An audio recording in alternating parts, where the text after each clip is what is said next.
Assalamualaikum warahmatullahi wabarakatuh. Berjumpa kembali di channel Jadi Berkah Teknik, channelnya untuk tempat belajar elektronika bersama secara sederhana. Untuk teman-teman yang baru mulai belajar, di sinilah tempat yang tepat untuk kita bisa belajar bersama. Kemarin kita sudah bahas, teman-teman semua, sahabat-sahabat semua, tentang transistor.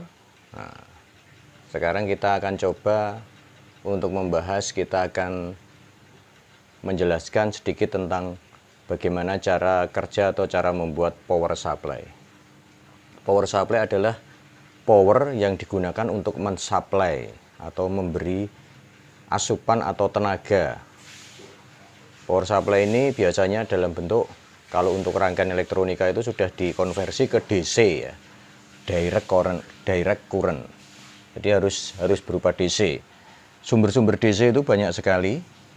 Ada yang dari konversi dari AC ke DC, atau yang memang dibikin sumber DC asli kayak batu baterai, kemudian aki. Nah, ada lagi baterai HP, baterai yang dijual di pasaran itu. Nah, itu semuanya sumbernya DC dan tegangan serta kapasitas arusnya bervariasi, gitu ya. Oke, tapi kali ini kita akan mencoba bagaimana mengkonversi tegangan dari rumah, listrik rumah 220 menjadi tegangan DC yang lebih rendah, yang nanti akan digunakan ke peralatan elektronik yang berfungsi untuk kontrol ya. Kalau kontrol itu rata-rata semua tegangannya pasti rendah, cuman dibutuhkan tegangan DC yang stabil. Baik sahabat-sahabat teknik semua dimanapun Anda berada, kembali lagi ya. Ini kalau kita berbicara rangkaian power supply, berarti kita itu tidak lepas dari namanya ini. Ini simbol dari trafo ya, trafo. Nah, trafo. Kalau simbolnya di tengahnya itu berupa garis, dua garis yang tidak putus, ini berarti trafonya ini berinti besi ya. Trafo inti besi. Nah, tapi kalau nanti sahabat-sahabat ketemu dengan simbol yang seperti ini, sama simbolnya sih, cuman di sini dia ada garis putus-putus begini. Nah, seperti ini. Ini trafo juga namanya. Trafo juga, tapi ini intinya ferrit. Ferrit. Nah, berinti ferrit. Apa bedanya inti besi dengan inti ferrit? Ini perbedaannya di frekuensi kerjanya ya. Frekuensi kerja itu kenapa berbeda? Kalau inti besi itu frekuensi kerja itu sesuai dengan frekuensi kerja karena dia bekerja di tegangan atau di frekuensi arus listrik atau jala-jala. Frekuensi arus listrik yang di rumah kita itu tegangannya 220, itu 50 Hz kalau Indonesia ya. Ini frekuensinya 50 Hz. Nah, inti besi itu yang mampu mentransformasikan dari energi 220 ini berpindah. Nah, ini biasanya lilitan primer, ini sekunder.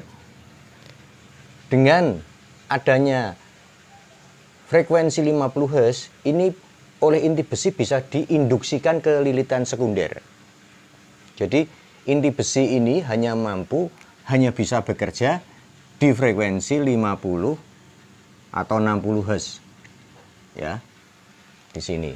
Frekuensi kerjanya pendek, rendah, maaf. Dia bisa mentransformasikan dari primer ke sekunder itu bila input dari sini itu berfrekuensi 50 atau 60 Hz. Kebetulan Indonesia ini frekuensinya 50 Hz. Nah, makanya itu di sini bisa nanti jumlah lilitan inilah yang menentukan keluaran output di titik sini. Nanti ini secara kerja trafo dulu aja. Pembahasan untuk ini jumlah lilitannya berapa, ini jumlah lilitan berapa.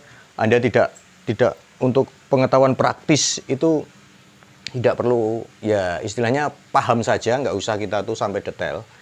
Nah, karena apa? Karena kalau kita itu sekarang jarang sekali mau membuat trafo, itu jarang sekali. Karena di pasaran itu beraneka ragam trafo itu sudah disediakan.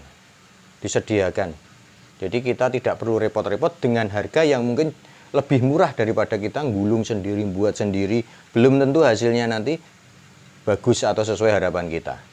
Jadi intinya proses kerja dari trafo itu seperti ini. Nah, kemudian bedanya lagi dengan inti ferit, kalau kita mau mengejar dengan output arus, kalau ini 5 ampere, ini secara fisik besarnya trafo ini lebih besar daripada yang trafo inti ferit. Gitu ya. Bisa kelipatan sampai 10 kali, 20 kali untuk besarnya itu ya. Misalkan di sini besarnya saya ibaratkan aja ya. Kita pakai trafo 5 ampere tuh kurang lebih besarnya sekian ini. Ini 5 ampere ya. 5 ampere. Ini real besarnya seperti ini. Tapi kalau kita pakai inti ferit, ini besi. Nah, tapi kalau kita pakai inti ferit itu besarnya cuma segini, kecil dan kecil banget. Nah, makanya ketika kita menggunakan trafo inti ferit digunakan untuk membuat power supply, dia tuh lebih ramping. Walaupun bodinya kecil, tapi outputnya dan tegangannya tuh sama besarnya dengan yang pakai trafo yang besar, yang memakan tempat. Tapi tentunya kesulitannya lebih kompleks ini. Ya. Kenapa kok trafo inti ferit itu bisa lebih kecil posisinya? Karena dia itu berinti ferit, di mana inti ferit ini bisa bekerja di frekuensi 10 kHz tinggi ya, sampai 300 kHz. Nah, jauh sekali ya. Kalau ini 50 Hz, ini 10 kHz. Nah, 10 kHz sampai 300 kHz. Tentunya ini berpengaruh di jumlah lilitan. Karena poinnya kalau kita mau bikin lilitan dengan tegangan dengan frekuensi kerja rendah 50 Hz, maka jumlah lilitannya akan lebih banyak. Di sini lebih banyak. Jumlah lilitannya akan lebih banyak sekali. Lilitannya ya, L. Lilitannya akan lebih banyak. Sedangkan di sini karena frekuensinya tinggi dan dia berinti ferit, dia itu lilitannya itu lebih kecil, lebih sedikit. Contoh misalkan, saya mau buat rangkaian ini keluar tegangan 12 volt. Berarti saya harus gulung di sini misalkan ya, taruhlah 40 lilitan. Ini contoh aja. Tapi kalau di sini saya ingin membuat trafo ini mengeluarkan tegangan sama 12 juga, itu paling di bawah 10 lilit, sekitar 5 lilit. Nah, ini yang membedakan kenapa trafo yang inti ferit itu digunakan untuk power switching, itu bodinya lebih kecil daripada trafo yang berinti besi. Nah, itu nanti tergantung penggunaan ya, ada plus minusnya juga. Gitu. Oke, kita nanti ini baru pemahaman tentang trafo ya, jenis trafo. Nah, sekarang kita bicara masalah trafo yang inti besi, yang banyak sekali di pasaran. Kalau inti ferit kita mungkin custom harus bikin sendiri ya. Biasanya sudah dalam bentuk power supply jadi, kita tinggal pakai aja. Tapi kalau kita mau bikin untuk power audio yang power amplifier seperti itu, biasanya kita prakteknya pakai inti besi saja. Karena ini bisa divariasi tegangannya tergantung kebutuhan. Nah, ini ketika tegangan inputnya di sini in, di sini out. Nah, ini 220, ketika kita di sini ditulis 12 volt, maka outputnya di sini AC juga masih AC, tapi dia dalam bentuk tegangannya sudah turun, lebih kecil, 12 volt. Nah, tegangannya sudah turun jadi 12 volt, tapi masih AC. Makanya ketika ini masih AC, ketika mau diasupkan ke rangkaian elektronika atau ke perabot-perabot perangkat-perangkat elektronika, itu dia harus dikondisikan DC dulu. Ini masih AC ya, masih arus bolak-balik ya, seperti ini harusnya. Nah, masih arus bolak-balik. Makanya ini harus disearahkan. Nah, apa komponen yang berfungsi untuk menyarahkan? Kemarin kita sudah bahas, yaitu dioda. Karena ini tidak CT biasa, makanya kita pakai dioda 4. Nah, seperti ini ya. gambarannya ya. Nah, diodanya seperti ini. Kemudian ini seperti ini. Nah, ini namanya dioda bridge. Nah, di titik inilah AC-nya kita masukkan. Nah, di sini ya. Karena apa? Karena laju yang ada sini kan lajunya ke sini kan, arus itu. Ini juga lajunya ke sini. Ini berarti di sini titik pertemuan dari pertemuan laju ini disebut kutub positif. Sedangkan untuk yang arah mundurnya ini bagian anodanya ya, ini kan anoda. Nah, ini disebut yang menjadi potensial negatifnya. Nah, gitu ya.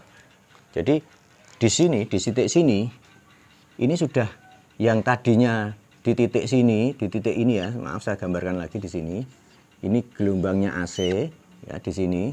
Nah, di titik sini teman-teman semua, di titik sini kalau kita lihat di osiloskop, dia itu sudah berubah jadi gini. Tapi masih ripple-nya masih banyak ya. Nah, masih banyak. Jadi untuk potensial yang di bawah titik nol yang negatif ini sudah diangkat ke atas ya, diangkat ke atas gini, diangkat ke atas gitu. Jadi ini penyearah gelombang penuh ya, jadi tidak ada titik jeda di sini, tapi masih ada penurunan tegangan di sini, di titik-titik ini namanya ripple ya, titik tegangan di sini turun. Ini kan tegangan yang tadi AC ya. Nah, ini ada penurunan di sini. Turun. Nah, supaya ini tidak menjadi tegangan AC yang rata, di sini dikasih kapasitor. Kapasitor itu kalau di DC fungsinya sebagai penampung, teman-teman. Jadi seperti bak penampung. Jadi sebelum listrik itu dikasihkan ke beban, dia dimasukkan dulu di sini. Nah, ketika dia sudah full, sudah stabil, ini baru dia keluar. Nah, makanya kenapa dikasih kapasitor, supaya tegangan yang tadinya seperti ini ya, nah, nanti berubah jadi seperti ini. Jadi seperti ini teman-teman. Yang tadinya kan naik turun, ini nanti berfungsi berubah jadi seperti ini.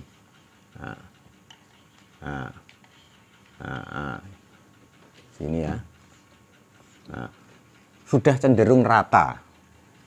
Tapi biasanya kalau di sini dikasih kapasitor yang nilai mikronya besar, misalkan 10.000 mikrofarad gitu kan, itu biasanya ini sudah nggak kelihatan ripple-nya. Dia sudah seperti garis lurus saja. Memang di sini ada proses pengisian ya. Habis itu dia lurus. Nah, udah. Gitu. Udah lurus. Dan inilah yang dimaksud dengan DC yang sudah rata. DC murni ya, DC murni sudah. Nah, di sini. Nah, walaupun teman-teman semua, ini belum stabil karena belum masuk rangkaian regulator yang berfungsi untuk menstabilkan. Kok bisa? Karena di sini tergantung, ini bisa naik turun tegangannya tergantung dengan input yang ada di sini. Ketika input kita listrik di jaringan kita turun, kayak di waktu-waktu beban puncak ya, ini misalkan turun jadi 200 volt AC. Ini otomatis outputnya di sini juga kurang dari 12 volt. Makanya dia akan turun. Pasti turun tegangannya. Taruhlah di sini pada waktu tegangan 220 dia 12 volt, 8 misalkan. Ketika dia turun, dia jadinya 12 volt aja. Seperti itu. Ini contoh saja. Ini pemahaman dulu teman-teman. Pemahaman turun. Makanya perlu dikasih rangkaian regulator tegangan. Gitu ya. Walaupun ya mungkin naik turunnya kecil sekali, tapi kalau untuk komponen-komponen yang bersifat tegangan presisi seperti kita bikin pemancar, untuk rangkaian digital juga, untuk rangkaian yang sifatnya itu harus tidak ada noise, bersih, itu kita butuh tegangan yang benar-benar stabil. Tidak bisa ada tegangan naik turun walaupun turunnya itu 0,1 atau berapa, nggak boleh turun naik turun. Harus flat DC murni. Nanti untuk menghindari desis, dengung atau ya biasanya masuknya kalau tegangannya nggak stabil itu dengung. Oke, sahabat-sahabat dimanapun Anda berada. Ini penjelasan tentang rangkaian power supply tapi yang masih dalam bentuk belum diregulasi, belum di regulator. Memang nanti kalau penjelasannya sampai di regulator nanti terlalu panjang. Makanya ini kita sampaikan dulu, step ini dulu. Mudah-mudahan ini bisa dipahami, bisa dimengerti, dan nanti Anda bisa mengembangkan. Nanti banyak sekali sistem regulator itu. Bisa pakai transistor, bisa pakai dioda Zener, IC regulator, atau mungkin kombinasi dari ketiga komponen tersebut. Demikian cukup untuk video kali ini. Jangan lupa untuk tetap subscribe, like dan komen tentunya. Dan jangan lupa tekan notifikasi lonceng di layar Anda untuk supaya bisa menerima notifikasi terbaru dari video saya. Kurang lebihnya demikian. Assalamualaikum warahmatullahi wabarakatuh. Salam semangat belajar.